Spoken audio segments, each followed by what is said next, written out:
के गिरने के पीछे और क्या रीजन है? तो क्रैश की तरह लगातार फॉरेन इन्वेस्टर एफआईआई का पैसा नहीं आ रहा है ना, एफआईआई का पैसा नहीं आ रहा है, तो मार्केट में वो जो फ्लो था ना, वो फ्लो नहीं है।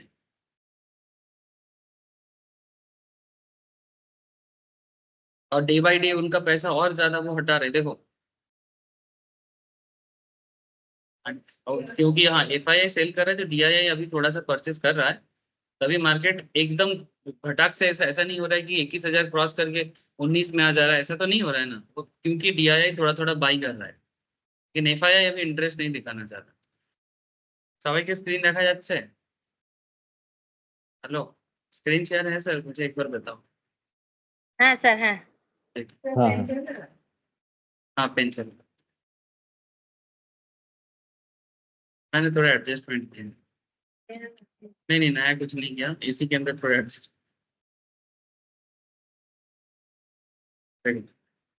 सर आप देखो, मैं मार्केट का बात कर रहा था, और मार्केट क्यों लगातार गिर रहा है।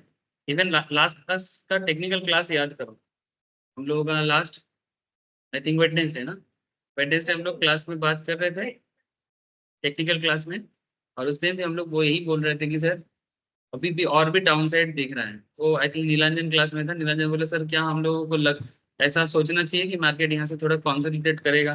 लेकिन याद है ना, उसने मेरे को पूछा था क्लास में कि क्योंकि लग रहा था कि मार्केट थोड़ा सा, ये ग्रीन कैंडल बना था ना 16 अप्रैल को, 16-17 को ग्रीन कैंडल बना था, लेकिन उसके बाद फिर से देखो ये पूरा लाल हो गया।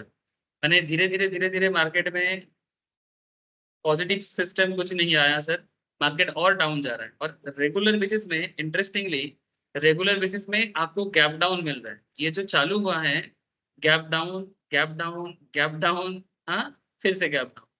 ये गैप डाउन होना माने आप समझ लो कि जब मार्केट में कुछ पॉजिटिव बात होता है तो गैप अप होता है, और जब कुछ नेगेटिव बात होता है तो गैप डाउन होता है। और ये मार्केट स्टार्ट होने से पहले ही हो जाता है, माने सेंटिमेंट मार्केट स्टार्ट होने से पहले ही नेगेटिव हो जाता है। जब दुकान खोलने से पहले ही सेंटीमेंट नेगेटिव हो जाए, तो समझो कि जब दुकान चालू होता है तो क्या सिचुएशंस होता है। अरे तुमने दुकान खोला नहीं, और तुमको दुकान खोलते ही पता चल गया स्टार्टिंग में कि आज कस्टमर उतना नहीं आएगा, ठीक है, लग जाता है ना ये, वैसा सिनारियो है। दुकानदार को भी सेंटीमेंट का समझ में आ जाता है, ठीक है। तो बेसिकली रीजंस तो वही है। आप ऑयल कंपनीज का अगर किसी के पास स्टॉक है, बड़ा सावधान हो जाए ऑयल कंपनीज का, लाइक बीपीसीएल, एचपीसीएल, ठीक है, Bharat petroleum, Hindustan petroleum, Indian oil, ठीक है, ये सब स्टॉक अगर किसी के पास है, थोड़ा सा सावधान हो जाइए। आई थिंक हो गया चालू, फिर भी दिखा रहा हूँ आपको।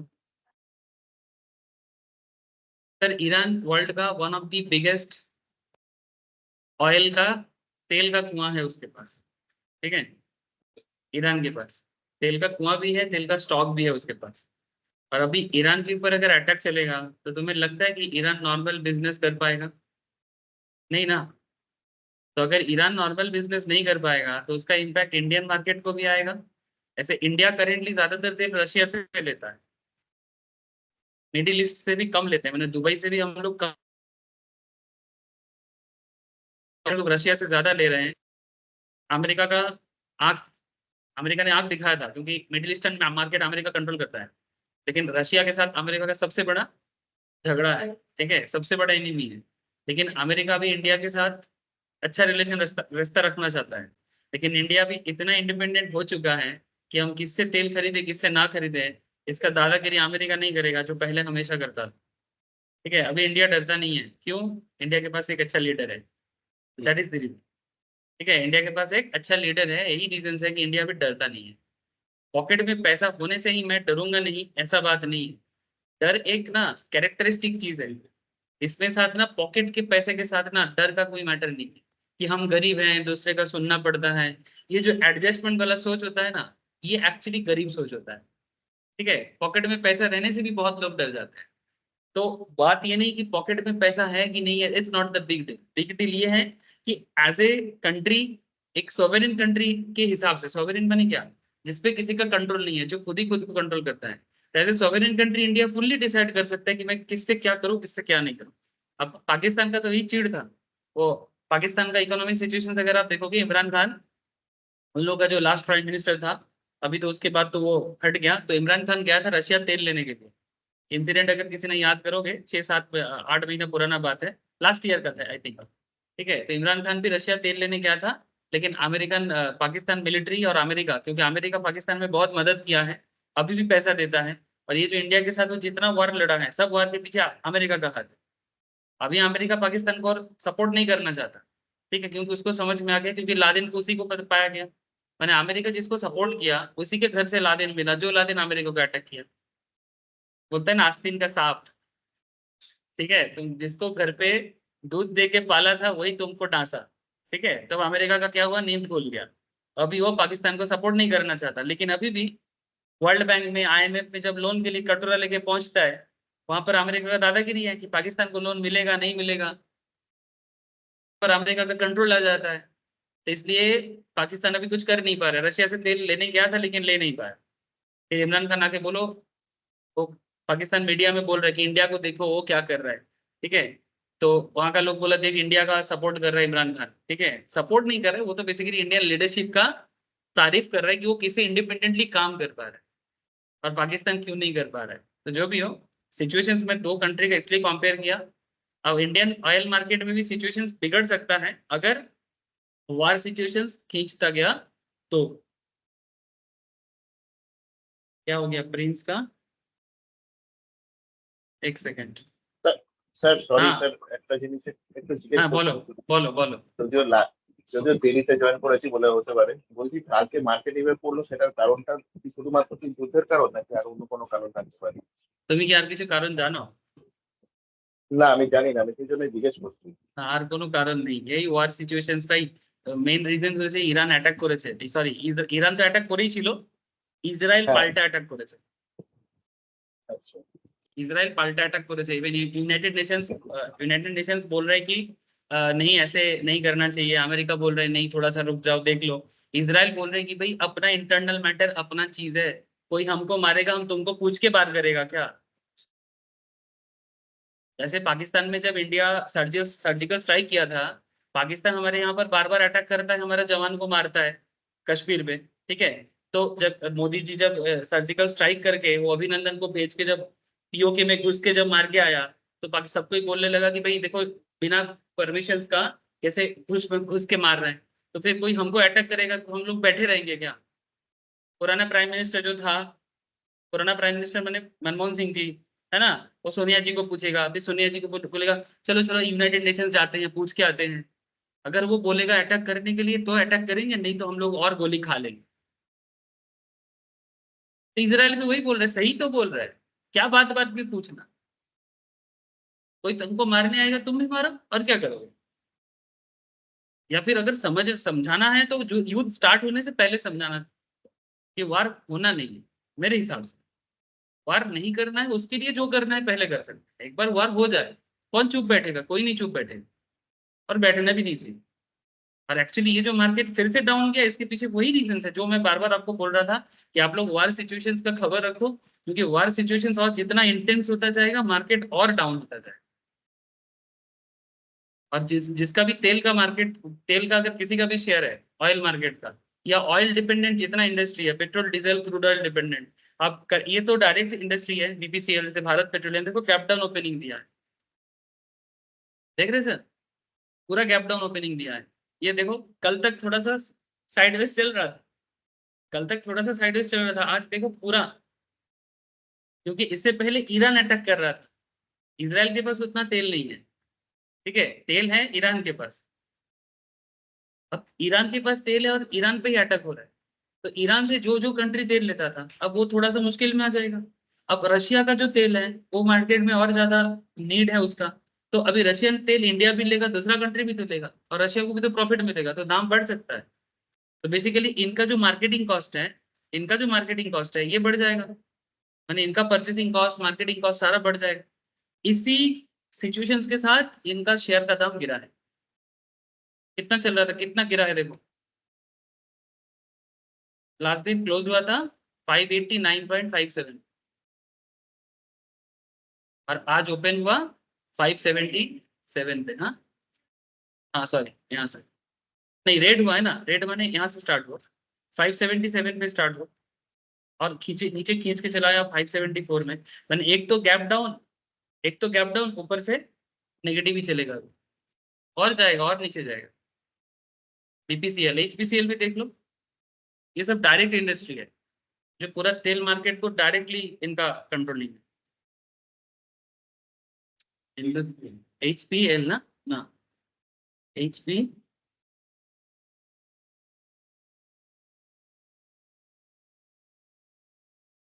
क्या नाम से रहता है, हिंदुस्तान पेट्रोलियम,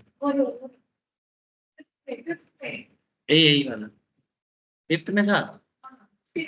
हाँ हाँ, ये देखो ये गैप डाउन दिया है लेकिन रेड नहीं है, गैप डाउन तो इसका भी है, सेम पैटर्न में हुआ है, देखो सेम पैटर्न में हुआ है। जैसे हाँ साइडवेज चल रहा था, फिर देखो यहाँ से गैप डाउन दिया। अब इसको ऑब्जर्व करो, ये थोड़ा सा होगा और थोड़ा गिरेगा तो बाद में ले भी सकते हो शेयर। ये तेल मार्केट जब भी थोड़ा सा ठीक ठाक हो जाएगा इसका शेयर स्काईरॉकेटिंग होगा फिर से। हिंदुस्तान का भी, इंडियन ऑयल का भी, क्योंकि ये अभी गिरेगा, आई एम श्योर गिरेगा। इंडियन ऑयल ये देखो सेम, सब सेम स्टाइल में हुआ है। देखो आप, देखो इंडस्ट्री स्पेसिफिक मैटर है ना, सिस्टमेटिक रिस्क बोलते हैं इसको। हम लोग रिसेंटली फ्यूचर क्लास जो लोग किए उसमें हम लोग पढ़े हैं, जो लोग फ्यूचर का क्लास किए हो, कि सिस्टमेटिक रिस्क जब इम्पैक्ट करता है तो कैसे करता है। सिस्टमेटिक रिस्क माने इकोनॉमिक रिस्क, पूरा सेक्टर में इम्पैक्ट करेगा। एक होता है unsystematic risk, unsystematic risk specific to organisations होता है, और systematic risk specific to sector होता है। मैंने जब पूरा इकोनॉमी, जैसे अभी जो मार्केट के ऊपर चल रहा है ये सिस्टमेटिक रिस्क के कारण चल रहा है। रिसेंटली पढ़ा हम लोग फ्यूचर के क्लास में, जो लोग नहीं पढ़ा वो बाद में फिर से पढ़ाऊंगा सर, डोंट वरी। तो उसमें फ्यूचर मार्केट में हम लोग यही पढ़े थे कि सिस्टमेटिक रिस्क के कारण जब मार्केट गिरता है, हम लोग जब बात कर रहे थे क्लास में तब ऐसा कोई रिस्क के बारे में किसी ने सोचा भी नहीं कि कोई सोचा था। जब हम लोग वो बोले थे ना सर फेंसिंग रहता है, हाँ फिर आपके फेंसिंग आपने गार्डन बनाया, गार्डन में फेंसिंग दिया, याद है कहानी। हाँ गार्डन में फेंसिंग दिया, फिर क्यों फेंसिंग देते हैं गार्डन में, ताकि आपका शेयर आपका गार्डन का फूल जो फला है, ठीक है, फूल फल को कोई खा ना दे, ठीक है। तो उसमें एक्चुअली हम लोग हेजिंग सीख रहे थे। हेजिंग माने अपना पोर्टफोलियो को कैसे आप बचा सकते हो एडवर्स मूवमेंट से, ठीक है, उसका डिस्कशन कर रहा था।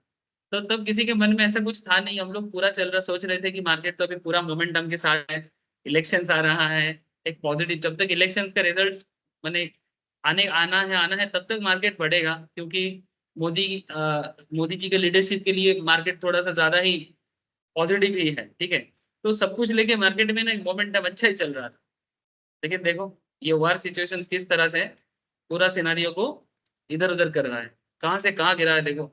ऑलरेडी 22,752 से गिराना स्टार्ट किया और ऑलरेडी 21,800 माने ऑलमोस्ट 1000 पॉइंट से मार्केट गिर चुका है।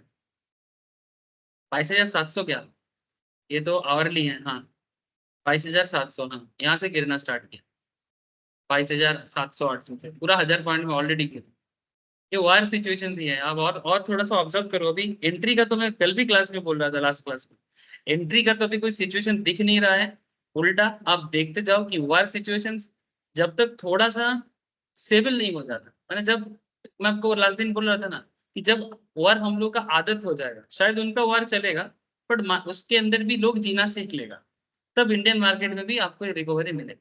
लेकिन हाँ, क्योंकि ईरान एक पेट्रोल डोमिनेटिंग कंट्री है तो ये इम्पैक्ट तो देगा, और इसराइल वर्ल्ड में एक बहुत बड़ा लीडरशिप एक कंट्री है, स्पेशली टेक्नोलॉजिकल कॉन्सेप्ट में। तो दोनों एंगल से कुछ ना कुछ तो आपको देखने को मिलेगा। चलो ठीक है। अच्छा हम लोग लेटेस्ट में ऑप्शन ट्रेडिंग के अंदर ऑप्शन बेसिक्स में बात किए, ऑप्शन जार्गन में बात किए, कॉल ऑप्शंस बाई करने के बारे में बात किए थे लास्ट टाइम, याद है सबको। हाँ बोले बोर्ड से कि कॉल ऑप्शंस कब खरीदना चाहिए, और इंट्रिंसिक वैल्यू पे बात शायद नहीं हुआ था, नहीं हुआ था ना নিরঞ্জন, বুঝতে পারলে তুমি যেটা বললাম? হ্যাঁ দাদা। ঠিক আছে, ওই যেটা আমরা এক্সপেক্ট করছিলাম সেটাই হয়েছে, যেটা এক্সপেক্ট হ্যাঁ করছিলাম সেটাই। এই মার্কেট আরো পড়তে পারে, কারণ ওয়ার সিচুয়েশনস আরো ইন্টেন্স হচ্ছে, ওই এক্সপেকটেশনটাই ঠিক বেরোলো। আমার মনটা বলছিল যে অত সহজ হবে না, ঠিক আছে। बेटा बेसिकली वही ईरान और इसके बीच में जो वार है ना, ये वार वही वार का ही एक कंटिन्यूएशन है जो पैलेस्तीन के साथ इसराइल का चालू हुआ था। मैंने पैलेस्तीन बेसिकली पैलेस्तीन तो नहीं किया था, मेनली किया था हमास, जो एक जो जिसको इंटरनेशनली एक आतंकवादी संगठन कहा जाता है, या फिर इंटरनेशनल बोलता है। मैं किसी को नहीं आतंकवादी नहीं बोल रहा, इंटरनेशनल बोलने से हम लोग बोलते हैं। तो हमास ऑर्गेनाइजेशन ने जब जो पैलेस्टाइन की तरफ से इसराइल को अटैक किया था, और हमास के पीछे जो फंडिंग था वो ईरान का था। अब हमास जब अकेला फेलियर हो रहा है, हमास जब अकेला फेलियर हो रहा है या पैलेस्तीन से जो जब पॉसिबिलिटीज नहीं हो रहा है, तब ईरान बोल रहा है कि अभी हम लोग डायरेक्ट लड़ेंगे। ठीक है।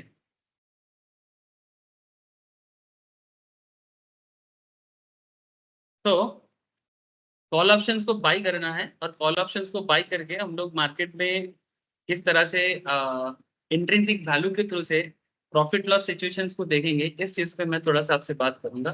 तो बी केयरफुल, थोड़ा आराम से सोचो, और फिर जाके ना आपको प्रॉफिट लॉस का सिचुएशन का भी पता चलेगा कि कैसे आप ऑप्शंस बाई करके आप प्रॉफिटेबल सिनेरियो में पहुंच सकते हो, और उसका कैसे कैलकुलेशंस होता है। These are kind of discussion चलेगा। थोड़ा सा फोकस करो, अभी स्टार्टिंग में ही एकदम माथा मत लगाओ, माथा लगाने के लिए मैं टाइम दूंगा आपको। तो प्रीवियस जो क्लासेस हुआ था उसमें ये बात हुआ था, basic structure of a call options and understood the broad context under which it makes sense to buy a call options.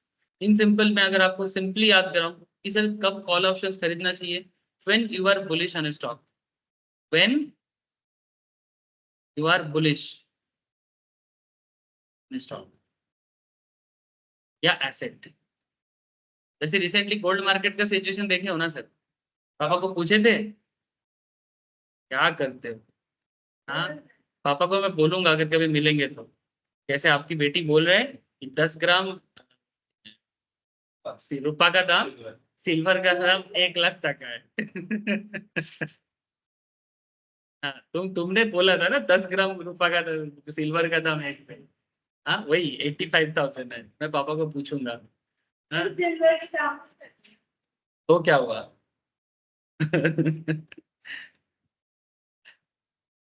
कभी कभी दुकान में जाके बैठते हो। हाँ, कभी तो जाया करो। हाँ, बोर नहीं है, अभी बोर नहीं लगेगा। कॉमोडिटी मार्केट कर पढ़ाई करो, फिर देखना बोर नहीं लगोगे, उल्टा मजा आ जाएगा। जब किसी एसेट का इंटरनल स्ट्रक्चर के बारे में पता चल जाए ना, इंसान को और उस चीज में बोरिंगनेस नहीं लगता है। अभी मैं आपको पढ़ाता हूँ ना, मैं आपको सीरियसली बोल रहा हूँ कि मैं जिंदगी में एक चीज सोचा था, कुछ भी हो जाएगा, अभी टीचर नहीं बनूंगा, और ट्यूशन टीचर तो कभी नहीं करूंगा। मैं बचपन में हमेशा सोचता था कि सबसे बोरिंग काम है ये, और सबसे बेकार काम है। क्या, कौन सा, ट्यूशन टीचर बनना। ठीक है, तो मेरा बचपन में ये सबसे ज्यादा लगता था कि ये सबसे बेकार काम है। लेकिन पता नहीं था कि मैं जॉब छोड़ के, सब छोड़ के इसके पीछे पागल हो जाऊं। कौन सा, कौन सा, ये आइडिया मैम का आइडिया था कि मैम को टीचिंग टीचिंग प्रोफेशन में कोई दिक्कत नहीं है, मैम हमेशा से चाहते थे। मेरा आइडिया कभी नहीं था कि मैं ऐसे पढ़ाऊंगा या लोगों को डिफरेंट काइंड ऑफ चीज बताना है। मैं तो पूरा जॉब में मेंटेलिटी वाला बंदा था। मेरे फैमिली में बिजनेस है, मेरे को उसमें भी रुचि नहीं। ठीक है, रुचि मतलब बिजनेस पसंद था, पर बिजनेस करने का वाला जो कॉन्सेप्ट है, फैमिली में बचपन से बिजनेस देखा हूँ, बोरिंग फील करता था क्या कर रहे हैं। लेकिन ये जो टीचिंग का भी एक जो कॉन्सेप्ट हो सकता है, और ये एक जरूरी चीज है, इस बात पे तो मैं हमेशा बोर ही होता था। बट समय का खेल देखो, जो चीज पसंद नहीं करता था उसी चीज में धकेल, धकेला नहीं है, मैं खुद चूज किया।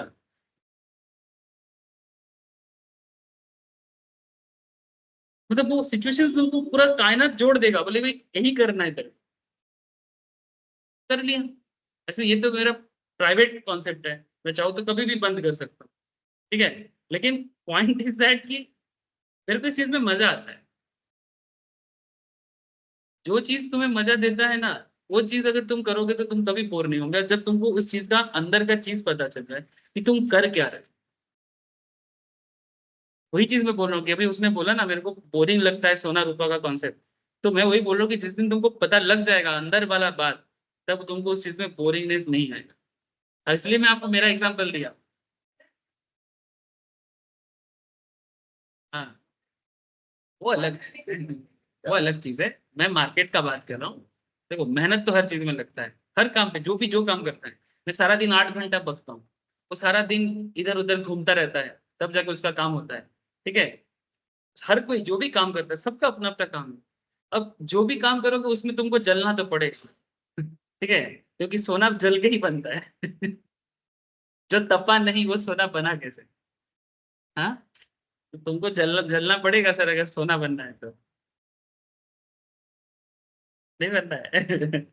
अच्छा देखो, कॉल ऑप्शंस बाय करने के पीछे का रीजन क्या है कि आपको एसेट के प्रति बुलिशनेस, ये आपका कॉल ऑप्शंस बाय करने का सबसे मेन रीजन है।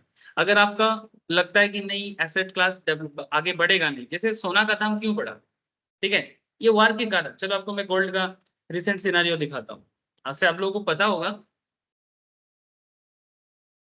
कोलकाता मार्केट 75 720 22 ग्राम का था, 10 ग्राम का था, ठीक है। और ये कितने दिन में हुआ है? Just look at this 1 month situations.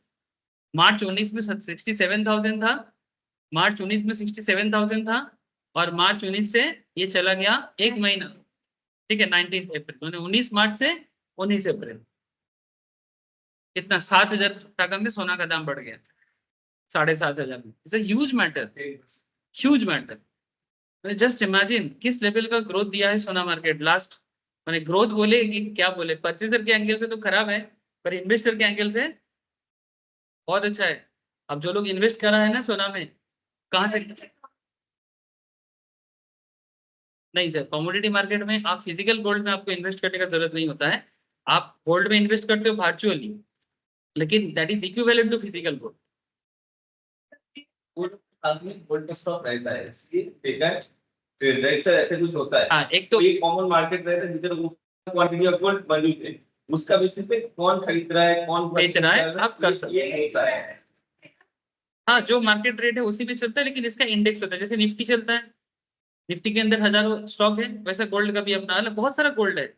मैंने गोल्ड का भी अलग अलग मार्केट है, जैसे ये देखो कितना सारा आपको यहाँ पर बुलियन बोलते हैं, इसको बुलियन मार्केट बोलते हैं। ये देखो गोल्ड का 5 जून का मार्केट देखो, ये फ्यूचर है, ठीक है। ये देखो क्या बता रहा है, MCX बुलियन, ये देखो ये वाला एक अलग है, ठीक है।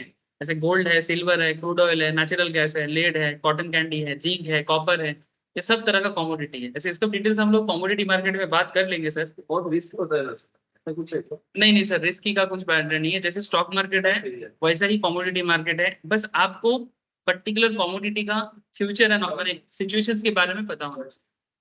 इसमें एक सुविधा क्या होता है कॉमोडिटी मार्केट का नॉलेज रखने से, जो मेन सबसे बड़ा सुविधा जो होता है ना, आपको इकोनॉमी के सेंस बहुत ज्यादा नजदीक से होता है। क्योंकि स्टॉक तो वास्तव में कुछ है नहीं, वो तो बनाया गया एक चीज है, बट कॉमोडिटी तो वास्तव में है। और जो एक्चुअली मार्केट का मेन मेन है सर, यही रिसोर्सेस है जिसके ऊपर पूरा इकोनॉमी चलता है। तुम बोलो ना, अगर इकोनॉमी से गोल्ड हटा दो तो पैसा का वैल्यू कम हो जाएगा। जिस कंट्री के पास जितना गोल्ड का रिजर्व होता है वो कंट्री उतना ज्यादा करेंसी छाप सकता है। या ऐसे आज के डेट में ये कोई प्रॉपर पैरामीटर नहीं है कि कितना करेंसी हम छापे, बट फिर भी ये एक अनडिस्प्यूटेड क्राइटेरिया है कि तुम्हारे पास गोल्ड रिजर्व जितना होगा तुम उतना पैसा छाप सकते हो। क्यों? क्योंकि तुम जितना एसेट दिखाना चाहते हो उतना तुम्हारे पास बैकअप होना चाहिए। बेसलेस बैकअप है, नहीं तो अगर किसी कंट्री को मन करे वो कितना ही मर्जी पैसा छाप सकता है, कागज का टुकड़ा ही तो है। छापो ना, सबको करोड़ों बांट दो, इकोनॉमिक प्रॉब्लम सॉल्व कर दो। नहीं होगा, क्योंकि आपके पास एसेट नहीं है, मार्केट का जो लिक्विडिटी है वो नहीं है। तो लिक्विडिटी नहीं है तो फिर वो पैसा छाप के वो कैसे क्या होगा? वो बेसलेस पैसा छापना होगा, उल्टे उसमें इन्फ्लेशन और बढ़ जाएगा। छोटा सा कुछ खरीदने जाएगा 1 लाख रुपए मांगूंगा। वही तो मैं बोल रहा हूँ, इसके लिए आपके पास उतना रियल एसेट होना चाहिए।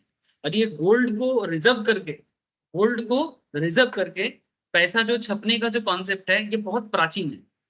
मैंने ये शायद आज से 10,000 साल, इसीलिए इसीलिए सुनने में बहुत लोग थोड़ा सा बोलेगा धार्मिक बात कर रहे हैं, नहीं कोई धार्मिक बात नहीं है।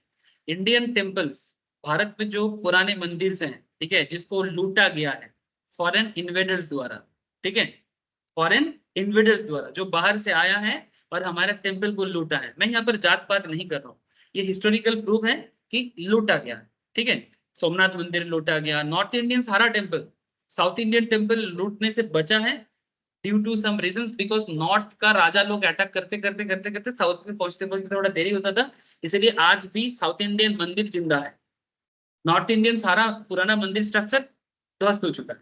और ये मंदिर के अंदर क्या रखा जाता था, मंदिर में ट्रस्ट होता था और उस ट्रस्ट के पास गोल्ड का रिजर्व होता था, और वो गोल्ड रिजर्व आपातकालीन सिचुएशंस में कंट्री का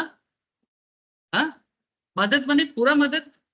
अभी रिसेंटली आरबीआई गोल्ड परचेस किया है इंटरनेशनल मार्केट से, आरबीआई ने परचेस किया। क्यों? ये वार सिचुएशंस को देखते हुए। सोचो, वेरी सिंपल कॉन्सेप्ट, ये थोड़ा सा इकोनॉमिक बात हो जा रहा है, बट मैं क्यों बोल रहा हूँ आपको, क्योंकि ये जो गोल्ड का दाम बढ़ा है इसके पीछे मैं थोड़ा सा आपको आइडिया दे रहा हूँ। जैसे जब कोई आपातकालीन सिचुएशंस होता है, जैसे मानो जब 2020-21 में कोरोना आया था, जिस फैमिली के पास पुराना धन संपत्ति संचय है, माने रिजर्व पैसा था, वो कंट्री थोड़ा सा चैन का नींद सोया था। लेकिन जिनके पास सेविंग्स नहीं था या फिर मानो गोल्ड एसेट्स नहीं था, उनके लिए बहुत दिक्कत हुआ, क्योंकि उनको चिंता था कि अगर काम चला जाएगा, रोजगार नहीं आएगा तो उनका क्या होगा। लेकिन जिनके पास वो संचय था, जिनके पास वो रिजर्व था, वो फैमिली कंपेरेटिवली बेहतर सिचुएशंस में था। इसमें तो कोई मतलब इसमें तो कोई डिबेट नहीं होना चाहिए ना। तो सिमिलरली जैसा सोच एक फैमिली रख सकता है, वैसा सोच एक कंट्री भी रखता है, क्योंकि देश चलाना और फैमिली चलाना is not a different thing. बस वो बड़ा पैरामीटर में होता है, ये छोटा पैरामीटर में। आप अपने फैमिली के लिए जो करते हो, एक प्रधानमंत्री को देश के लिए वो करना पड़ता है, एक मुख्यमंत्री को उसको स्टेट के लिए करना पड़ता है, ताकि आपातकालीन सिचुएशंस में उसका हालत बिगड़ ना जाए। ऐसा ना हो कि जैसे पाकिस्तान का हालत हुआ है कि द्वार द्वार में उसको खटकना पड़ रहा है भिक्षा मांगने की तरह, कि हमें इतना पैसा दे दो, $8 बिलियन दे दो, हम कंट्री को बचाएंगे। चाइना को आके बोलते हैं कि भाई हमारे देश में इन्वेस्टमेंट करो, हम अपना गुलाम बन के रहेंगे, है ना। ये सिचुएशंस नहीं करना है। इसके लिए ये जो गोल्ड रिसेंटली आरबीआई ने परचेस किया, इवन पब्लिक भी परचेस कर रहे हैं, क्योंकि स्टॉक मार्केट में कुछ है नहीं, तो सारा पैसा डाइवर्ट होकर गोल्ड मार्केट में जा रहा है। स्टॉक मार्केट में कोई बेस नहीं मिल रहा है। स्टॉक मार्केट तभी अच्छा लगता है सर जब इकोनॉमी स्ट्रॉन्ग, ये चीज आप जान लो सर। इकोनॉमी जब स्ट्रॉन्ग नहीं है, इकोनॉमी जब स्ट्रेंथन नहीं है, जब इंटरनेशनल सिनेरियो इकोनॉमी को वीक करता है, तब स्टॉक मार्केट में आपको किसी भी तरह का फायदा नहीं दिखेगा। तब ऑटोमेटिकली पब्लिक, क्योंकि स्टॉक तो खाया नहीं जा सकता, बिजनेस चलेगा नहीं चलेगा पता नहीं, पर गोल्ड रहेगा, और ये सदाबहार चीजें हैं। I hope you understand. Feel करो थोड़ा सा कि आपके पास आपातकालीन परिस्थिति में सोना है तो आप बेहतर सिचुएशंस में रहोगे। लेकिन हाँ, अगर सब कुछ सही चल रहा है तो शायद गोल्ड इन्वेस्टमेंट आपको उतना रिटर्न नहीं देगा। अगर सब कुछ सही चल रहा है ग्रोथ स्टेज में, तब गोल्ड में इन्वेस्टमेंट करके शायद आपको 8% 9% ही रिटर्न मिलेगा, नॉट मोर देन दैट। ये लास्ट 15 ईयर्स का तुम गोल्ड का रिटर्न चेक कर लो, जो भी इन्वेस्ट किया है, हार्डली 9%, हार्डली 9%। लेकिन आपातकालीन सिचुएशंस में गोल्ड आपको बहुत माने बड़ा फायदा देता है। तो कौन से सिनेरियो में क्या काम करेगा, ये अगर आपको क्लैरिटी है ना, तो आपको खुद के पर्सनल फाइनेंस में भी बहुत सुविधा होता है। ऐसा नहीं कि मैं सोना में इन्वेस्ट नहीं करता, मैं सिर्फ स्टॉक में करता हूँ, या फिर मैं स्टॉक में नहीं करता, मैं सिर्फ गोल्ड में करता हूँ। इतना रिजिड नहीं होना चाहिए मेरे हिसाब से, इतना रिजिड नहीं होना चाहिए। मेरा हिसाब बोलते हैं कि भाई एज पर सिचुएशन आप सभी चीज करो, बट कब क्या कर रहे हो उसको पता करके करो, आपको हर चीज काम आएगा। और जो मैं बोल रहा हूँ आप लॉजिकली सोचो, मैं जबरदस्ती कुछ थोप नहीं रहा आपको, ठीक है। आप लॉजिकली सोचो, आपको पता लग जाए, ठीक है। बाकी डिस्कशन कॉमोडिटी में करेंगे सर, ठीक है। बस क्योंकि यहाँ पर उल्टा खेल खेला गया है, ठीक है, लास्ट एक हफ्ता में, इसलिए मैं आपको दिखा रहा हूँ। स्टॉक मार्केट गिरे जा रहा है पर गोल्ड मार्केट बढ़े जा रहे हैं। तो ये सिचुएशन आपको बाद में फिर मिलेगा। तो ऐसे सिनेरियो में क्या करोगे, अपना पैसा स्टॉक में डाल देना, गोल्ड में डाल देना, या कॉमोडिटी में, जो भी कॉमोडिटी आपको बेहतर फायदा दे सकता है। तो जब आपको सिचुएशन ऐसा होगा कि आपको लग रहा है कि नहीं स्टॉक में पैसा नहीं हो रहा है, तो क्यों, आपका पैसा है, जरूरी है कि स्टॉक में लगाना है। इसलिए 3-4 एसेट क्लास के बारे में नॉलेज रखना अच्छा होता है। इसके क्या होता है, तुम खुद भी एक डाइवर्सिफाई हो जाते हो और एज पर सिचुएशन डिसीजन भी ले सकते हो। अब एफआईआई इंडियन मार्केट में पैसा नहीं लगा रहा है, क्यों? क्योंकि अभी ग्रोथ के बारे में कुछ थोड़ा सा अनसर्टेनिटीज है। अब जब लिथियम हो गया, हाँ बैटरी बनाने की बहुत, हाँ बिल्कुल, लिथियम में कोई पावर बिल्कुल अब देखना पड़ेगा लिथियम पे। इन्वेस्ट करेगा मतलब हाँ फ्यूचर हाँ, कॉपर पे कॉपर पे बिल्कुल। ठीक है, रिसेंटली तो बैम्बू में, जो बैम्बू है ना, बैम्बू में ट्रेड के लिए एनएससी ने अप्रूवल दिया है। ग्रास बता दिया वो, not a tree, it's a grass, now you ठीक कैन है। काट एंड ठीक है, बैम्बू भी कमोडिटी की तरह काम है, और बैम्बू एग्रीकल्चर में गवर्नमेंट बहुत काम कर रहा है। इंडिया में सबसे ज्यादा बैम्बू प्रोडक्शन होता है मध्य प्रदेश में, अच्छा सेकेंड हाईएस्ट बैम्बू प्रोडक्शन होता है आसाम में। आसाम के जनजाति के साथ बैम्बू का एक बहुत अच्छा रिश्ता है। आप लोग इवन ये भी जानते हो कि रिसेंटली बिहू गया है, ठीक है, आसाम में। तो आसाम में एक डिश भी बनता है, बैम्बू के अंदर खीर बनाया जाता है। इवन बहुत सारा चिकन आइटम बनता है जो बैम्बू के अंदर डाल के बना जाता है। নর্থ ইস্ট में बड़ा पॉपुलर है, তুমি যাবে তো দেখবে ওখানে খোঁজ করে হয়তো জানতে পারবে ব্যাম্বুর মধ্যে ওর অনেক রেসিপি। तो बैम्बू का ऐसे बहुत इंडस्ट्रियल यूज भी है, क्योंकि बैम्बू बहुत लचीला है ना, बैम्बू का बहुत काम है, तो बैम्बू में भी ट्रेड हो सकता है। ऑलरेडी एनएससी ने परमिशन दे दिया। अब देखो आने के बाद बस तुमको उस पर्टिकुलर सेगमेंट के बारे में आइडिया करना चाहिए।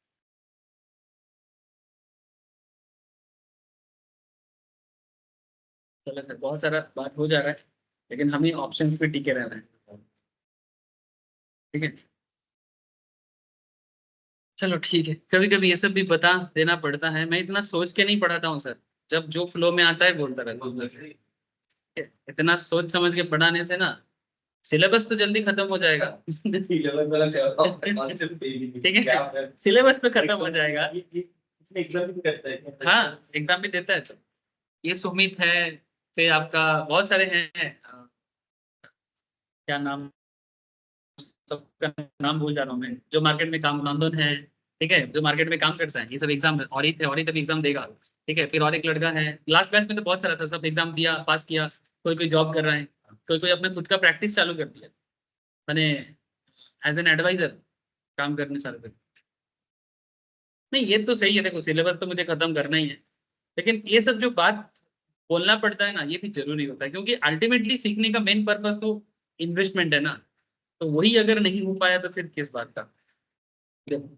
तो बेसिकली हम तभी कोई पर्टिकुलर एसेट को खरीदने जाते हैं जब उसका ग्रोथ हमें समझ में आता है, अदरवाइज मैं उस एसेट को बाई नहीं करूंगा, कॉल बाई बिल्कुल नहीं करूंगा। याद है सर, वो हम लोग एग्जांपल किए थे कि रास्ता बनेगा तो जमीन का दाम बढ़ेगा, है ना। तो रास्ता बनेगा तभी ना जमीन का दाम बढ़ेगा, तो अगर रास्ता ही नहीं बनता है तो जमीन का दाम नहीं बढ़ेगा, तो फिर उस केस में तुम्हारा इन्वेस्टमेंट गलत हो जाएगा, है ना। जैसे सिंगूर में जब टाटा फैक्ट्री बना दिया था, सिंगूर के आसपास का जमीन का दाम स्काई रॉकेटिंग हो गया। Singur is not very far from Kolkata, hardly 35-40 kilometres through driving, ठीक है। तो आप यहाँ से 35-40 किलोमीटर ड्राइव करोगे, सिंगूर पहुंच जाओगे, और वहां पर टाटा का फैक्ट्री बन गया था। आसपास तो जितना जमीन था, मैंने लाखों का जमीन मानो 1 लाख टका काटा था, क्योंकि सिंगूर ग्रामीण एरिया में पड़ता है। मतलब मेरा नेटिव है, मैंने पापा का नेटिव है, देसेरवाड़ी बोला ना, बाबा देसेरवाड़ी एक्चुअली, जेठूरा सब वही दिखी था के। तो उधर मेरे को खबर मिला था, चापाडांगा, फिर आपका मोसाट, सियाखाला, सब सिंगूर के आसपास का रहे, बारुईपाड़ा, ठीक है, ये सब एरिया में जो 2 लाख 3 लाख टका काठा का जमीन था, जब से टाटा का फैक्ट्री बनना चालू हुआ, वही जमीन 20 लाख 25 लाख 50 लाख टका काठा चला गया, एक कट्ठा जमीन, क्योंकि टाटा का फैक्ट्री बन गया था ऑलरेडी। तो उस एरिया में एक अलग ही लेवल का डिमांड सप्लाई सिचुएशन हो जाता।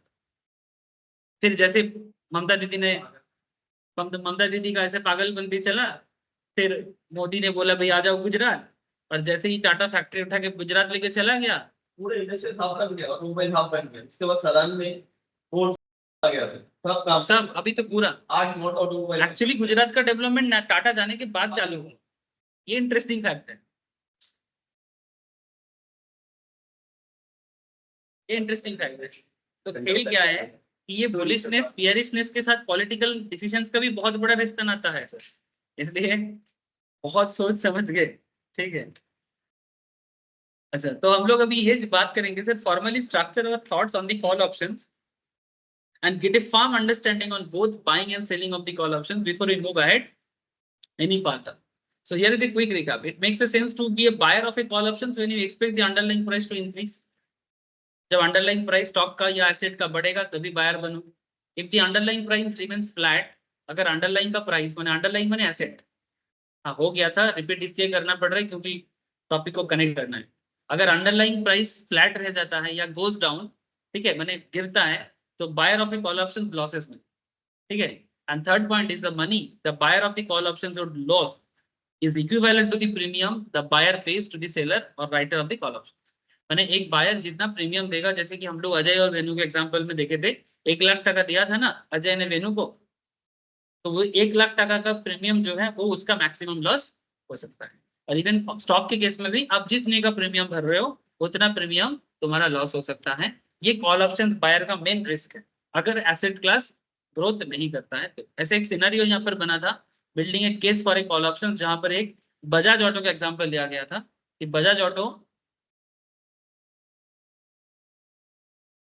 the stock is consideration is Bajaj Auto Limited, as you may know that they are one of the biggest manufacturer of two-wheelers in India। ये एक एग्जांपल दिया गया था। So for a various reason the stock has been beaten down in the market so much so that the stock is trading at its 52-week low price। Last 52 हफ्ते में सबसे कम दाम में ये चल रहा था। एंड इसमें एक अपॉर्चुनिटी क्रिएट हो रहा था ट्रेड लेने का। क्यों?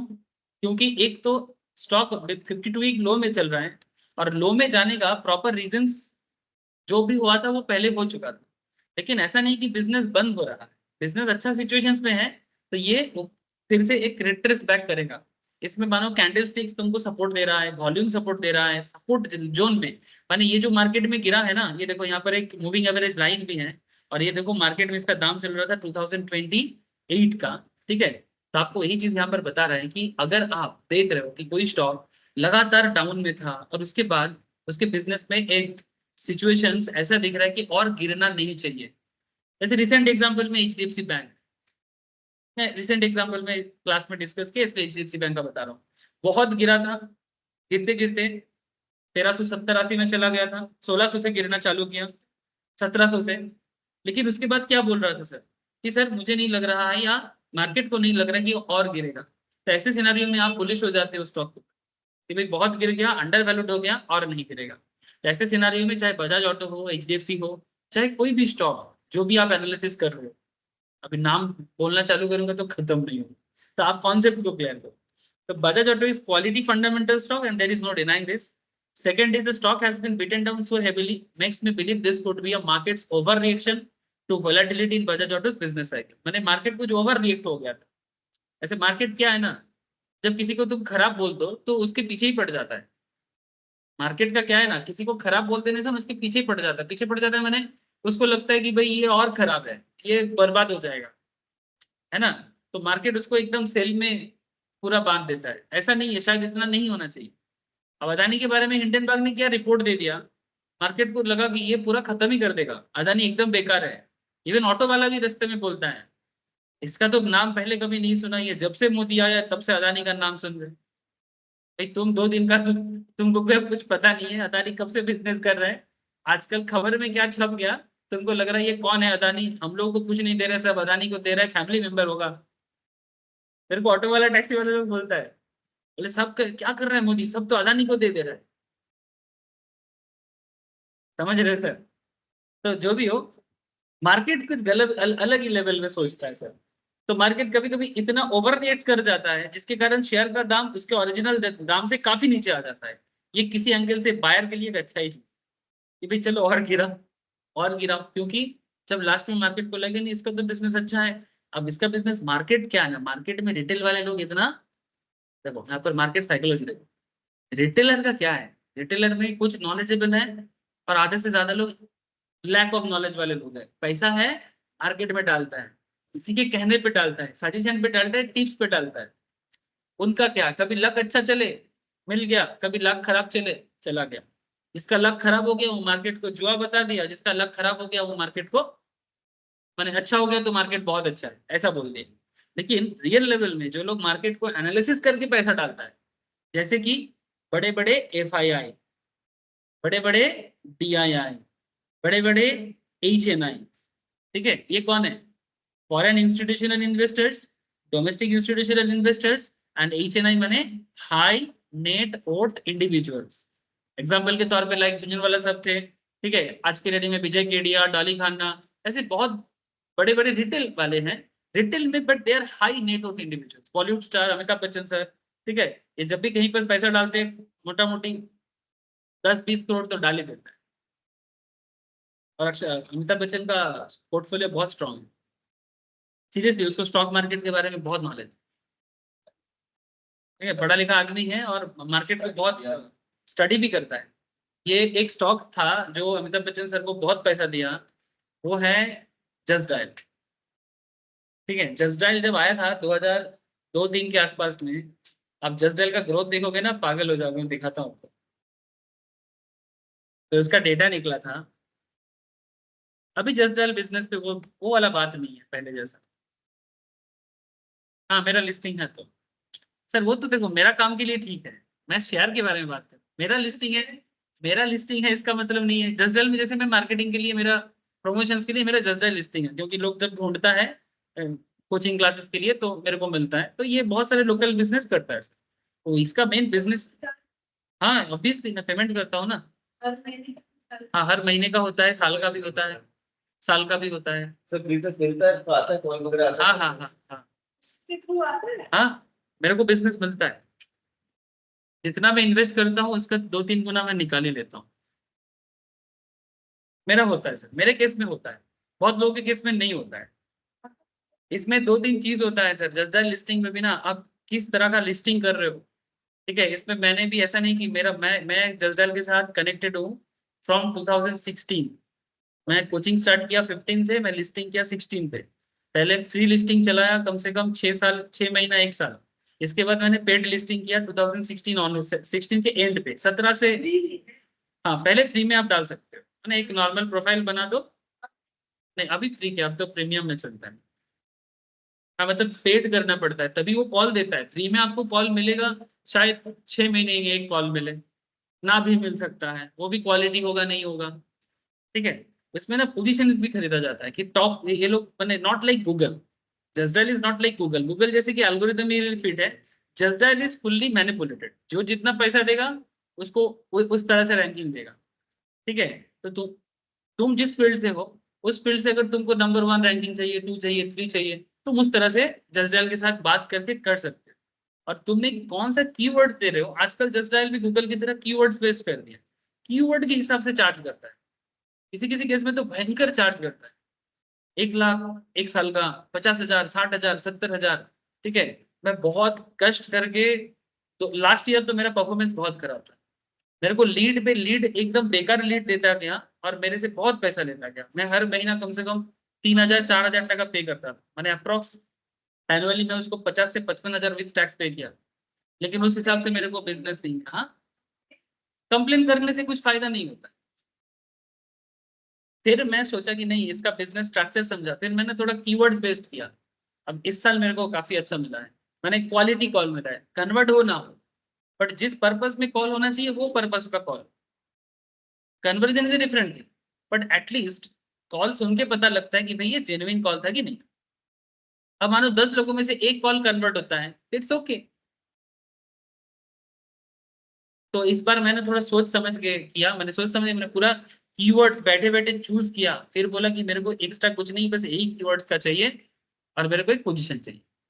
ऐसा करके मैंने किया। तो मैं देख रहा हूँ कि इस बार, अभी मैं आज ही बात कर रहा था मैम से कि इस बार जस्ट डायल का क्वालिटी लीड अच्छा है।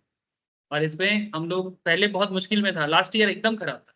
इसमें खुद को भी थोड़ा एनालिसिस करना पड़ता है। वो लोग क्या है ना, मार्केटिंग एजेंट को भेजता है और वो बोलते हैं ये कर लो, वो कर लो, ये मिलेगा, वो मिलेगा, बहुत पैसा लेके चला जाता है। इतना पैसा ले लेता है ना किसी किसी से। और मेरा एक एसी का, एक एसी मैकेनिक था मेरा, उसको 1 लाख रुपया लिया 1 साल का।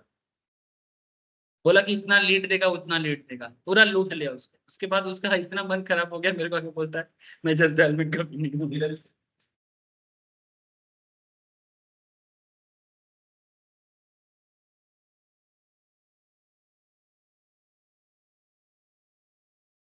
না না ওটা তুমি না একটু বুঝে সুঝে করবে। আমি তোমাকে বলে দেবো যদি সেরকম হয় না, যদি তোমার কখনো মনে হয়। না, আমি এখন করছি, আমি কল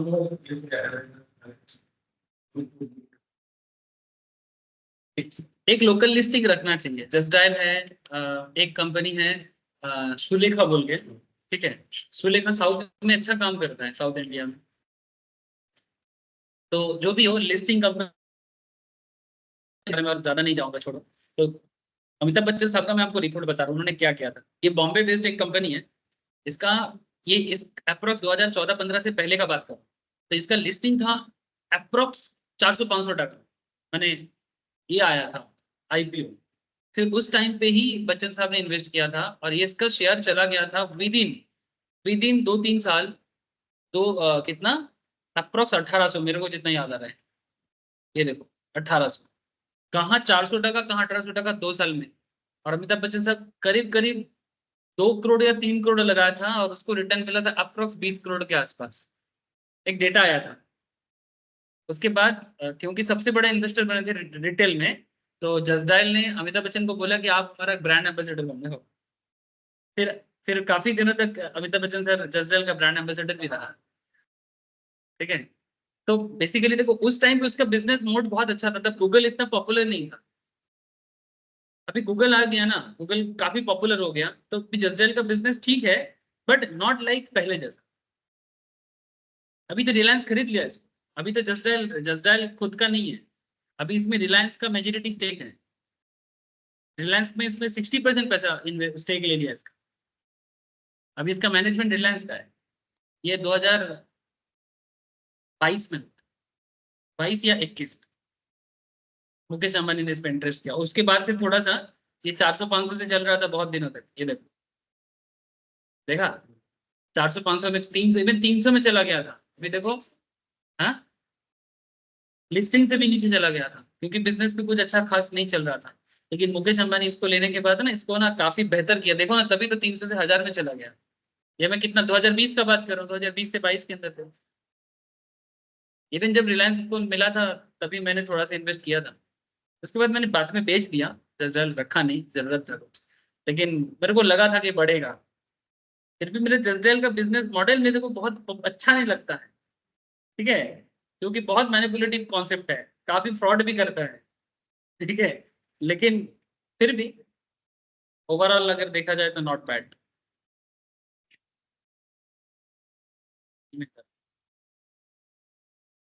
चलो, आज तो स्टॉक एनालिसिस ज्यादा कर रहा हूँ, पता नहीं क्यों, ठीक है। तो आई होप यू अंडरस्टैंड मैं कहना क्या चाह रहा था। जैसे यहाँ पर बजाज ऑटो के ऊपर एग्जांपल दिया था, मैं आपको और भी 2-4 एग्जांपल देने का कोशिश। तो व्हेन यू फील दैट कि स्टॉक मूव करेगा, ठीक है, तो उस टाइम पे आपको क्या क्या करना चाहिए, वही चीज आपको यहाँ पर बोलने का कोशिश कर रहा है कि आपको कॉल ऑप्शन लेना चाहिए। इन द सेम सिचुएशन आपको देखना है कि भाई क्या स्टॉक का ऑप्शन अवेलेबल है कि नहीं है। हमेशा हर चीज का ऑप्शन अवेलेबल नहीं रहता है। मोटा मोटी मार्केट में 5-7 हजार कंपनी है, हार्डली उसमें से 10% कंपनी का आपको, 10 नहीं थोड़ा और ज्यादा, 20% में भी 300-400 शेयर का आपको मोटा मोटी ऑप्शंस मिलेगा, ठीक है। हर एक का फ्यूचर एंड ऑप्शंस अवेलेबल नहीं होता है। तो आप जानते हो कि जब भी आप स्टॉक चूज करते हो ऑप्शंस पे, तो आपको जो स्टॉक लेना है ये होता है ऑप्शन चेन। ऑप्शन चेन में आपको जो अंडरलाइंग प्राइस होता है वो यहाँ पर मेंशन करता है, और जो भी स्ट्राइक आप चूज करते हो, ठीक है, वो स्ट्राइक आपको यहाँ पर देखना पड़ता है, और उसमें आपको जो जमा करना पड़ता है वो होता है प्रीमियम, ठीक है। और इसी प्रीमियम से ही एक्चुअली आपका आगे का सिचुएशन डिपेंड करता है। अब चलो मैं आपको एक चीज बता दूं, जैसे यहाँ पर जो हुआ था, as you can see the stock is trading at ₹2026, ठीक है। कहाँ से पता चला? ऑप्शन चेन से। ये लाइव में भी आपको मैं निकाल के दिखा दूंगा, फिलहाल आप चीजों को देखो।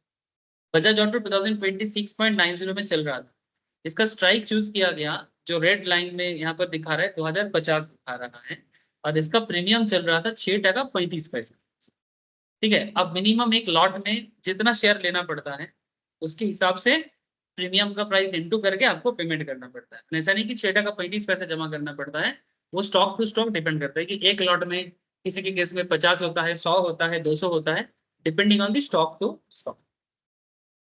नाउ आप इसको कम बेसी भी कर सकते हो थोड़ा बहुत, तो अब मैं आपको आगे दिखाता हूँ। As you can see the stock is trading as 2026 and I will choose to buy 2050 strike call options by paying a premium of 6.35 टका।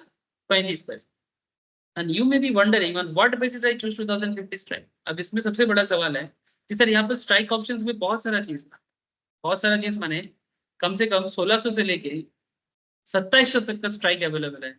So why anyone choose 2050 on, why not 2000,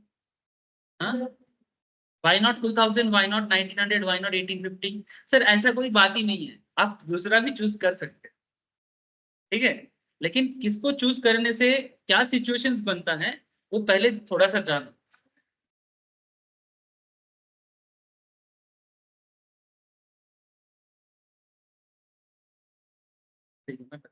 रुको, अभी वो टाइम नहीं आया। इसमें ना 3 तरह का मनीनेस होता है, इसको बोलते हैं आईटीएम ऑप्शंस। ये जो पीला एरिया है ना कॉल के, और ये जो मार्केट के आसपास है, जैसे 2026 है ना, तो 2026 के आसपास, मार्केट के आसपास जो पॉइंट होता है उसको बोलते हैं एटीएम ऑप्शंस, ठीक है। और जो व्हाइट जोन में होता है इसको बोलते हैं OTM options, in the money, at the money, out of the money. अब कौन सा ऑप्शंस क्या काम करता है वो मैं आपको आगे आगे बताऊंगा। तो फिलहाल 2050 जो कि एक आईटीएम या एटीएम बोल सकते हो आप, ठीक है। अब यहाँ पर कॉन्सेप्ट इज लाइक कि if you choose 2050 strike price when in fact there is so many different strike price available, so when the process of strike price selection is a vast topic, यही चीज मैं आपको बोलने का कोशिश कर रहा था कि आप ज्यादा जल्दी जल्दी कंक्लूजन में बताओ कि सर क्यों 2050 इसीलिए लिया क्योंकि उसमें उसको फायदा हो रहा है। ऐसा कुछ भी नहीं है, फायदा उसको दूसरी चीज में भी हो सकता है, ठीक है। तो इट्स अ वास्ट टॉपिक जिसमें मैं धीरे धीरे गोताखोर बोलूँ, गोताखोर in the sense deep dive, ठीक है। तो अभी चलो मैं आपको बताता हूँ। अब यहाँ पर पहले मैं आपको 2050 में ही थोड़ा सा बताने का कोशिश करता हूँ कि अगर आप 2050 में लेते हो जहां पर मार्केट में चल रहा था 2026, ठीक है। Intrinsic value of a call option, ऐसे इंट्रिंसिक वर्ड का फाइनेंशियल मतलब होता है, इंट्रिंसिक वर्ड का फाइनेंशियल मतलब होता है ओरिजिनल वैल्यू। क्या मतलब होता है? ओल्ड या ओरिजिनल, ओल्ड या ओरिजिनल। ये इंट्रिंसिक वैल्यू कॉन्सेप्ट फंडामेंटल में भी एक यूज होता है, जब फंडामेंटल एनालिसिस किया जाता है ना उसमें भी होता है, लेकिन ऑप्शन मार्केट में इंट्रिंसिक वैल्यू का कॉन्सेप्ट थोड़ा डिफरेंट है। ऐसे इंट्रिंसिक वर्ड का मतलब ही होता है ओरिजिनल या ओल्ड, यानी जो होना चाहिए ऐसा, ठीक है, पुराना वाला। तो यहाँ पर एक intrinsic value of a call option upon expiry एक हिसाब देता है। क्या हिसाब देता है सर? कहता है what happens to the call options now considering the expiry is 15 days away. मानो आप जो स्टॉक चूज कर रहे हो वो एक्सपायर करेगा 15 दिन बाद। कितना दिन बाद? 15 डेज बाद। Well broadly speaking there are 3 possible scenarios. देखो सर, आप जो स्टॉक चूज कर रहे थे बजाज ऑटो का, वो 2026 में चल रहा था 26.90 समथिंग अप्रोक्सीमेटली लिया। अब या तो स्ट्राइक जो है, the stock price goes above strike price, the stock price goes above strike, माने ये 2026 चल रहा था, आपने स्ट्राइक चूज किया 2050, स्ट्राइक चूज किया 2050, मार्केट चल रहा था 2026, 15 दिन बाद मार्केट 2080 में जा सकता है। एग्जांपल के तौर पे सर 80 क्यों, 60 भी हो सकता है, हाँ सर बहुत कुछ हो सकता है, ये जस्ट एक scenario. Stock price grows below strike price, जैसे कि स्ट्राइक आपने 50 लिया 30 में जा सकता है, या फिर स्ट्राइक प्राइस 2050 में था 2050 में ही रहेगा, यानी स्ट्राइक जो था मार्केट उधर ही रहेगा। मार्केट 2026 में था स्टार्टिंग में, बट आपका स्ट्राइक जहां है मार्केट उधर रहेगा। This is the scenario. अब 3 अलग अलग सिनेरियो में आप as a call options buyer क्या फायदा या क्या लॉस कर सकते हो? The above 3 scenarios are very similar to ones we had looked in this chapter 1. Hence, I will also assume that you are familiar with the PL calculations at the specific value of the spot in the given scenario. चलो मैं आपको अभी बताता हूँ। तो यहाँ पर जो आइडिया हम लोगों ने लिया सर, वो बोलता है कि we will agree there are only 3 broad scenarios under which the price movement of Bajaj Auto can be classified upon expiry. Price either increase or decrease or stays flat. यानी या तो दाम बढ़ेगा, या तो दाम गिरेगा, या तो दाम सेम रह जाएगा। But what about all the different prices in between? For example, if as per scenario 1, the price is considered to be 2080, which is above the strike, what about other 2055 भी हो सकता था, 2060 भी हो सकता था, 2065 भी हो सकता था, 2070 भी हो सकता था। Can you generalize anything here with respect to the PL? बताते हैं। मैंने जो मन में सवाल होता है सर 80 क्यों लिए, है ना पूर्णिमा, आपके मन में तो आएगा ही ना 80 क्यों, कम भी हो सकता है इससे, जो कि प्रॉफिटेबल दिख रहा है बट कम भी हो सकता है। सिनेरियो 2 में the price is considered to be 2030, but हम लोग 2050 स्ट्राइक लिए, तो 2030 और 50 के बीच में 45 भी आता है, 40 भी आता है, 35 भी आता है, ऐसा भी कुछ हो सकता है। ये मार्केट है, कौन किसको पता, कोई ऐसा तो नहीं कि डिजिट अपने हिसाब से चेंज करता है, वो मार्केट सिनेरियो उसको चेंज करता है। तो can you generalise anything? So what would happen to the PL at various possible price of spot माने original market में. I would like to call these points as positive values of the spot on expiry and short of generalize the PL understanding on the call options. अब don't take pressure, मैं आपको इस चीज को simplify करके बताता हूँ. थोड़ा समय दो, आपको सारा बात धीरे धीरे क्लैरिटी देगा. अब पहले आप यहाँ पर ना इंट्रिंसिक वैल्यू का कॉन्सेप्ट को थोड़ा समझो. In order to do this, I would like to first talk about the, in part and not the full, the idea of intrinsic value of the options upon expiry. अभी intrinsic value में हल्का सा बात अभी कर रहे हैं, बाद में डिटेल्स में और करेंगे. अभी हल्का फुल्का कर रहे हैं. इंट्रिंसिक क्या है? Intrinsic value of the options upon expiry, specifically a call options for now is defined as the non-negative value. It's a non-negative value, माने या तो जीरो होगा या तो पॉजिटिव होगा, नेगेटिव नहीं.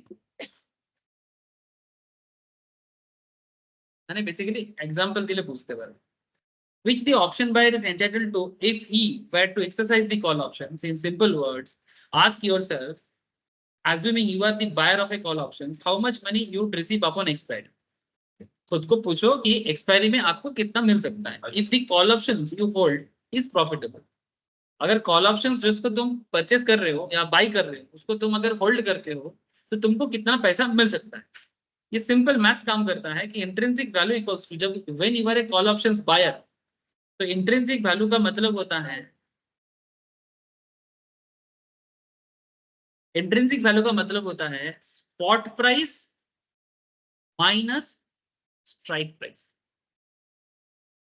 स्ट्राइक प्राइस माने जो स्ट्राइक आप चेन से उठाते हो, ठीक है. इवन जब आप यहाँ पर जैसे मानो आपको किसी भी शेयर का या निफ्टी का, से फॉर एग्जांपल किसका लेते हैं, बजाज ऑटो का ही ले लेते हैं. आज के रेट में बजाज ऑटो का क्या चल रहा है? बजाज ऑटो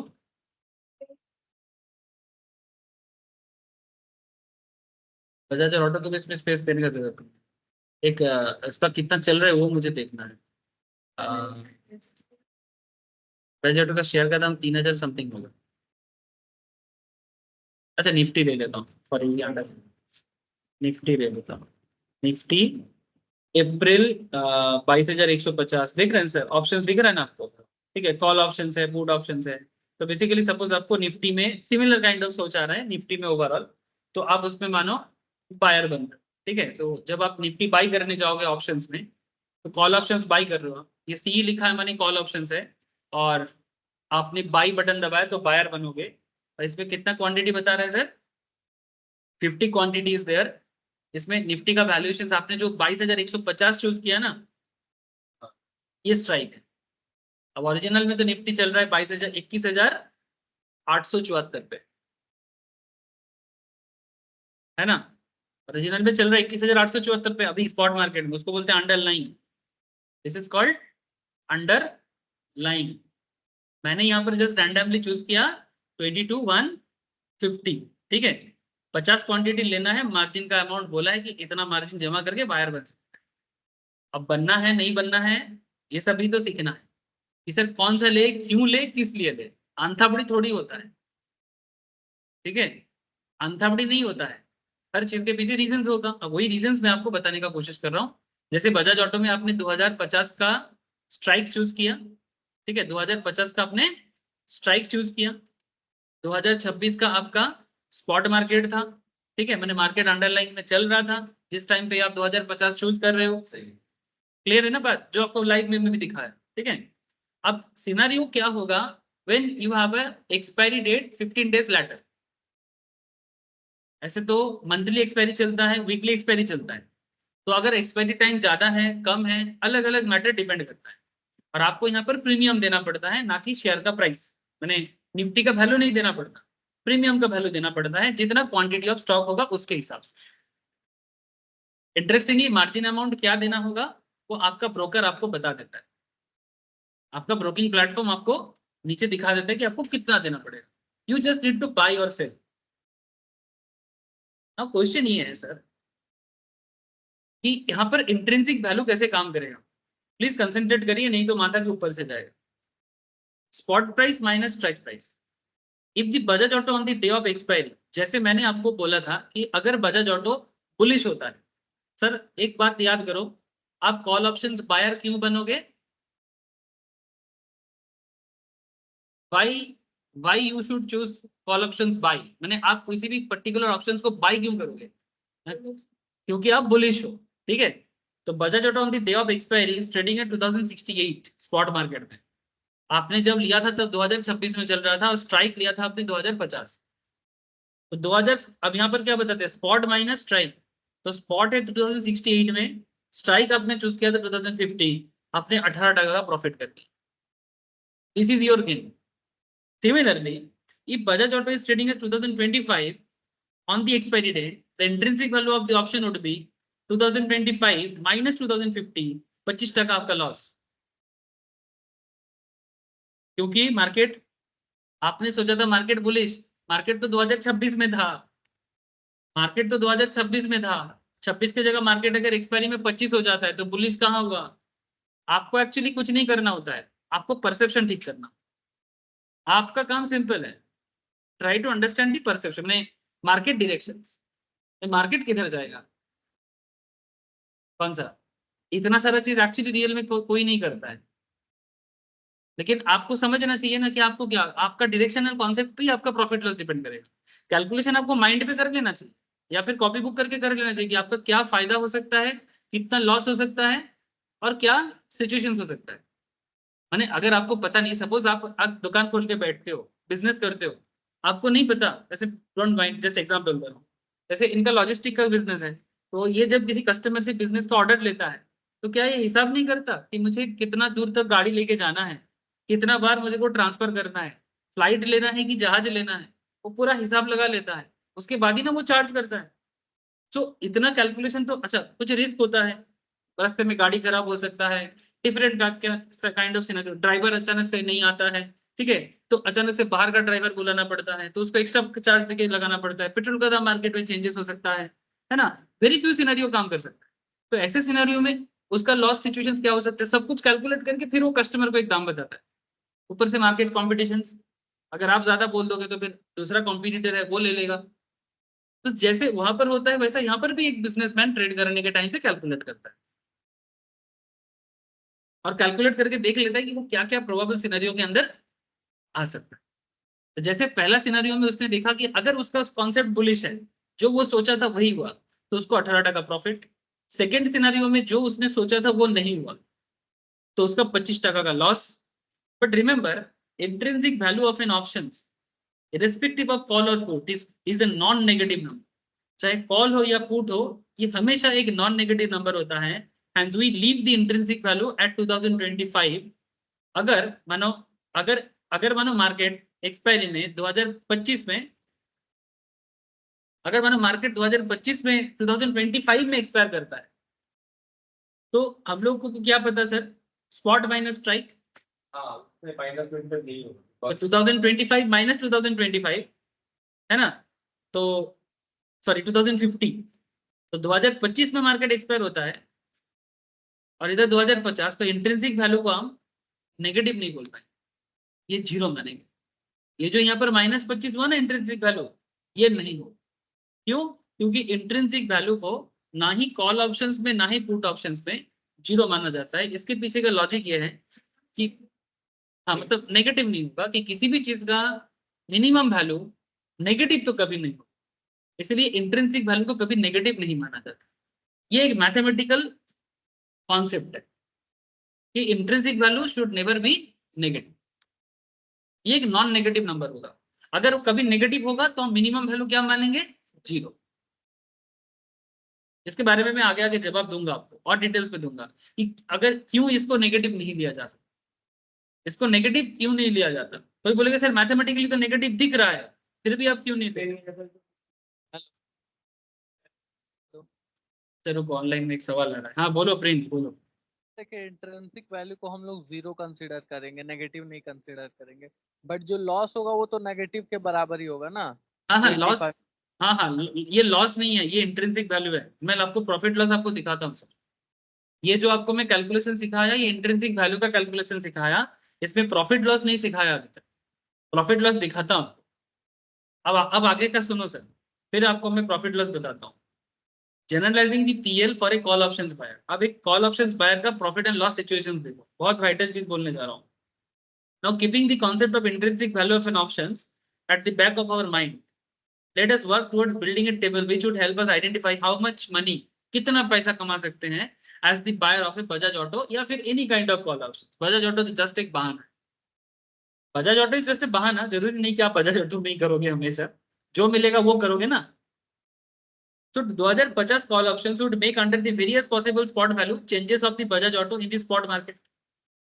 Bajaj Auto का spot market में जैसे जैसे changes होगा उसके ऊपर आपने जो strike choose किया था उसका variation देखना है. So to remember the premium paid for these options is rupees 6.35 जो যেটা তুমি বলছি এখানে তো প্রিমিয়াম দিয়ে ব্যাপারটা জানা. तो suppose तुमने प्रीमियम दिया 6 টাকা 35 पैसा irrespective of how the spot value changes. The fact that I have paid 6.35 remains unchanged. तुम यानी स्पॉट मार्केट कितना भी चेंज हो जाए तुमने 2050 स्ट्राइक के लिए जो प्रीमियम भरा वो तो चेंज नहीं होगा. नाउ खेल को देखो सर.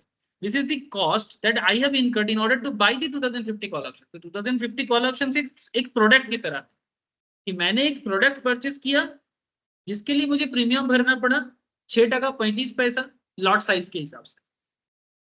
2050 एक ऐसा प्रोडक्ट है जिसका मार्केट फ्यूचर क्या बनेगा उसके ऊपर आपका प्रॉफिट डिपेंड करता है. So let us keep this perspective and work out the PL table.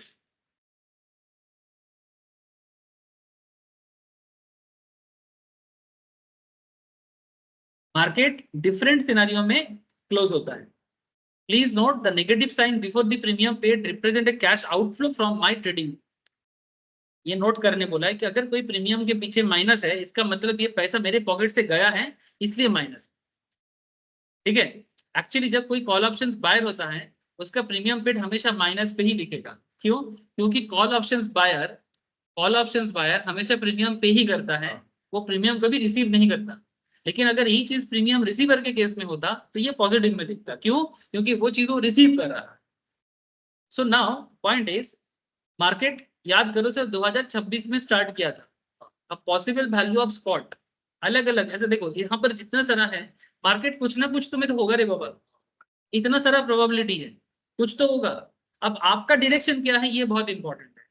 ठीक जैसे आप नॉर्मल स्टॉक मार्केट में क्या करते हो जब कोई स्टॉक बाई करते हो कि हाँ ये स्टॉक आगे बढ़ेगा तो अगर आपको लगता है बजाज ऑटो का शेयर 2026 से 2050 की तरफ जाएगा 2080 की तरफ जाएगा तो that means you are bullish on Bajaj Auto. अगर आपका कॉन्सेप्ट ऐसा है कि नहीं बजाज ऑटो का शेयर का दाम गिरेगा जैसे मैं हम लोग निफ्टी में कल के क्लास में बात कर रहे थे कि निफ्टी गिरेगा. So when you are negative about Nifty या निफ्टी के डायरेक्शन पे उस दिन ग्रुप में बात कर रहा था सुमित एंड बाकी लोग काफी ज्यादा कॉल ऑप्शन सेल किया और प्रॉफिट कमाया. वो दिया था ना एक सुमित ने. सुमित तो एक्चुअली ये है ना सर मोतीलाल ओसवाल का एडवाइजर रोल में प्ले करता है. सुमित है और एक लड़का है क्या नाम है उसका तारकेश्वर का लड़का है वो भी बेसिकली क्लाइंट हैंडल करते हैं. ठीक है. तो ये लोग बात कर रहा था मैं देख रहा था तो वो लोग बेसिकली कॉल को सेल किया या तो कॉल सेल किया है या फिर पुट बाय किया. क्यों? उनको मार्केट मूवमेंट का एक आइडिया लगा था कि मार्केट यहाँ से. अब आप कहानी देखो तो मार्केट अगर 1990 में क्लोज होता है 2000 में क्लोज होता है 2010 में क्लोज होता है 2020 2030 40 50 60 70 80 90 2100 एक सर्टेन पैरामीटर कि भाई इतना आगे जा सकता है. 2026 इधर था मेरा स्पॉट और स्ट्राइक मैंने लिया था 2050 और मेरा मार्केट अगर 2060 70 80 90 एक हिस्से में जाता है या फिर नीचे की तरफ भी क्लोज हो सकता है अगर मेरे उल्टा चला तो. ठीक है. तो ऑब्वियसली जब मार्केट मेरा उल्टा चलेगा तब मैं लॉस ही खा जाऊँ. तो कितना लॉस खाऊंगा? जितने का मेरा प्रीमियम है.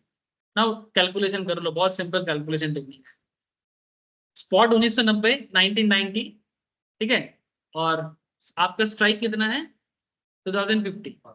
इंट्रिंसिक वैल्यू कैलकुलेशन करने का सिस्टम क्या है spot minus strike in case of call options. Put के केस में उल्टा होता है. ठीक है. तब जब पुट कराऊंगा तब बताऊंगा अभी फिलहाल माथा मत लगा.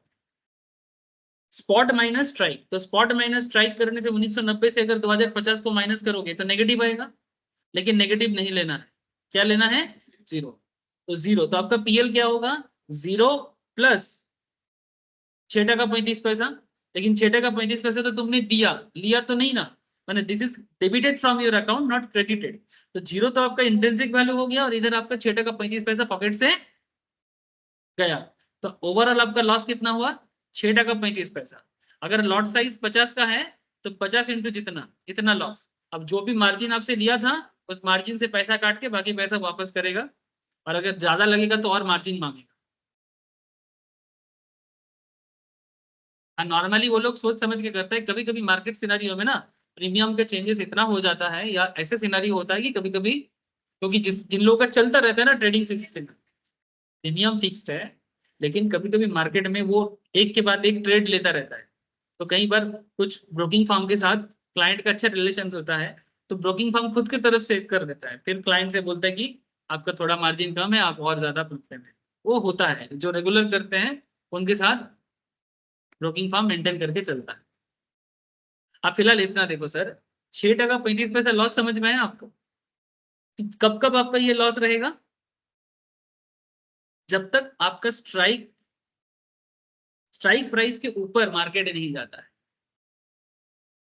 मार्केट आपने चालू किया था 2026 में, तो मार्केट अगर 2050 स्ट्राइक के नीचे, इसका मतलब क्या? When you are choosing 2050 strike as a call options buyer, इसका मतलब है कि मार्केट 2050 के ऊपर जाएगा तो ही मैं कुछ प्रॉफिट कर पाऊंगा, अदरवाइज नहीं। मैंने 2026 से 2050 तक के ऊपर मार्केट जाएगा ये तो तय है, 50 के ऊपर जाना पड़ेगा तभी जाके ये 2050 का स्ट्राइक प्राइस सही माना जाएगा as a call options buyer. हर केस में अलग अलग होता है। यहाँ पर 2050 फॉर दिस सिनेरियो है। समझ में आ रहा है सर? अब देखो 2060 में क्या, तो तुमको कितना प्रॉफिट हुआ? 6.35 इधर। अच्छा इधर देखो तुम्हारा इंट्रिंसिक वैल्यू पॉजिटिव हो गया, तो 10% प्रॉफिट, 6.35 तुम्हारे पॉकेट से गया, तो 3.65 अल्टीमेटली तुमको मिला। अब जीतने का तुम्हारा क्या रहेगा? लॉट रहेगा, 50 का लॉट, 100 का लॉट, उतना तुमको फायदा होगा। इधर देखो कितना, 20 माइनस 6.35, जितना मार्केट बुल होगा उतना तुम फायदा ही मार देखो। 13.65, 23.65, 33.65, 43.65, मार्केट जितना आगे जाएगा। ऐसे यहाँ पर अनलिमिटेड दिखाता तो है, ओरिजिनल में मार्केट थोड़ी ना इतना ज्यादा हो जाता है, मोटा मोटी एक मॉडरेट सिनारियो बनाता है। So basically your concept is very simple कि मार्केट इस लेवल से आगे कितना दूर जा सकता है और मार्केट उस लेवल से नीचे कितना आ सकता है। नीचे आने के केस में भी आप ऑप्शन ट्रेडिंग कर सकते हैं। यहाँ पर मैं पहले नॉर्मल बता रहा हूँ क्योंकि लोगों को एक नॉर्मल कॉन्सेप्ट है कि मार्केट यहाँ से आगे बढ़ेगा, उसी सोच को लेकर लोग नॉर्मली ट्रेड करता है। बट इंटरेस्टिंगली आप ऑपोजिट डायरेक्शंस में भी चल सकते हैं। मैंने जब आपका ख्याल ऐसा है कि नहीं मार्केट यहाँ से गिरेगा, जैसे कि वॉर सिचुएशंस आपको पता लग रहा है, you understand the economy, you understand the systematic risk, you understand the unsystematic risk, तो ऐसे सिनेरियो में आप ऑपोजिट डायरेक्शंस का भी कॉन्सेप्ट पे पूरा काम कर सकते हैं। तो दिस इज योर फायदा का एरिया। हो जाए अच्छे तो हाँ, मैं थोड़ा सा बेसिक लेवल से ही बोल रहा हूँ सर, धीरे धीरे मैंने मूव करता हूँ ताकि ना कोई भी पॉइंट छूट ना जाए, और एक पॉइंट जंप करूंगा ना पूरा चीज आपको पूरा ब्लैंक हो जाएगा। तो नेक्स्ट क्लास में मैं आपको जनरलाइज करके बताऊंगा कि फिर आपने एक्चुअली क्या किया, और भी डिफरेंट सिनेरियो का कैलकुलेशन। इवन जो लोग एनआईएसएन का एग्जाम में बैठेगा, ठीक है, सेबी के एग्जाम में बैठेगा, उनको ये एग्जाम में क्वेश्चन बहुत पूछता है। ये जो सिनेरियो का कैलकुलेशन है ना, पीएफ एग्जाम में, एनआईएसएम एग्जाम में, सीए फाइनल के एग्जाम में, ये बहुत पूछता है, बहुत पूछता है। ये इंट्रिंसिक वैल्यू कैलकुलेशन, हाँ हाँ, जनरलाइजेशंस का पूरा कॉन्सेप्ट पूछता है। ठीक है, ओके फिर आज इतना ही है सर, बाकी डिस्कशन नेक्स्ट वीक करते हैं। ठीक है, ओके सर, ओके। স্যার বুধবারের ক্লাসটা একটু দেবেন শেয়ার করে দেবেন। বুধবারেরটা আচ্ছা ঠিক আছে।